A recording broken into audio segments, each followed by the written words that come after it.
Our next contestant, contestant number 18, Nandika Aswath Narayanan.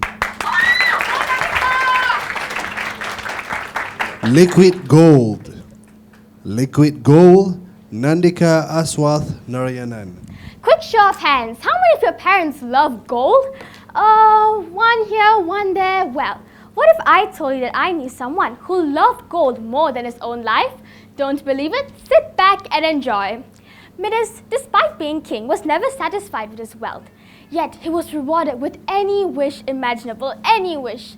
If I had been in his position, I would have asked him to maybe pull my grades up, please? But we don't live in such a world, do we?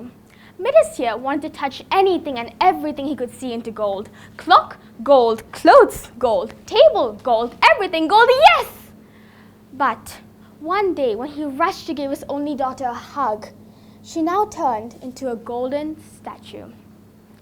It really isn't a stretch to say that Midas's unquenchable greed and dissatisfaction led to such dire events.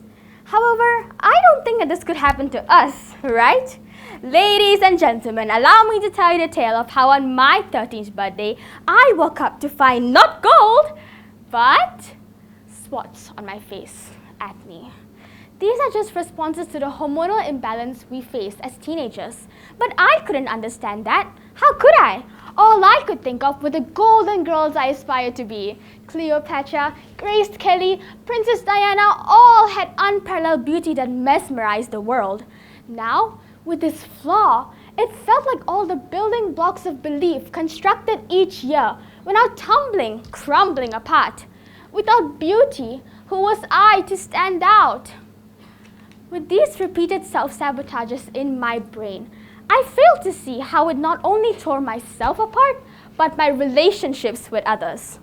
When I was talking to my best friends, I kept comparing myself to their curly hair, very fair, eyes of blue, lovely too. I complained to my parents day and night about what an ugly duckling I was. I was dissatisfied with who I was. My mother, ever so kind, pulled me in for a hug. No, I didn't turn into gold or I wouldn't be standing here. She said, Nandika, dear, just because you don't have something doesn't mean that you're flawed. These imperfections are a tapestry of who you are. Hiya. I couldn't be convinced. You couldn't tell me to just throw away all those years of insecurity with just 2 lines. My mother laughed and brought me out to a pottery date. It was where we learned an art, a technique, the art of kintsugi.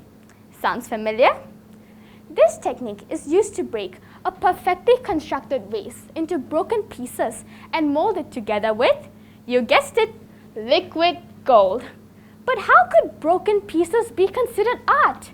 I didn't see it until I saw how it was fused together with this liquid gold. Did I see the true beauty of it?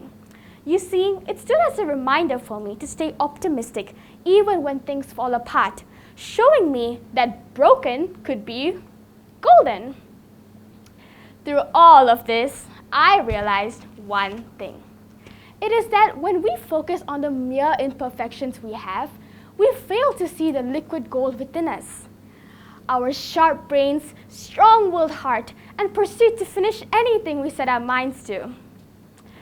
After all, I want all of you at the end of today to remember that the acne marks our figures like kintsugi is a reminder to stay optimistic and choose acceptance and satisfaction of who you truly are. After all, we wouldn't want to turn ourselves into gold like Midas, do we? Thank God I'm not gold yet. Come, my kings and queens, stand up and let us all be rewarded with the liquid gold within us, mold it into crowns and put it on our heads for accepting who we truly are. With that, thank you.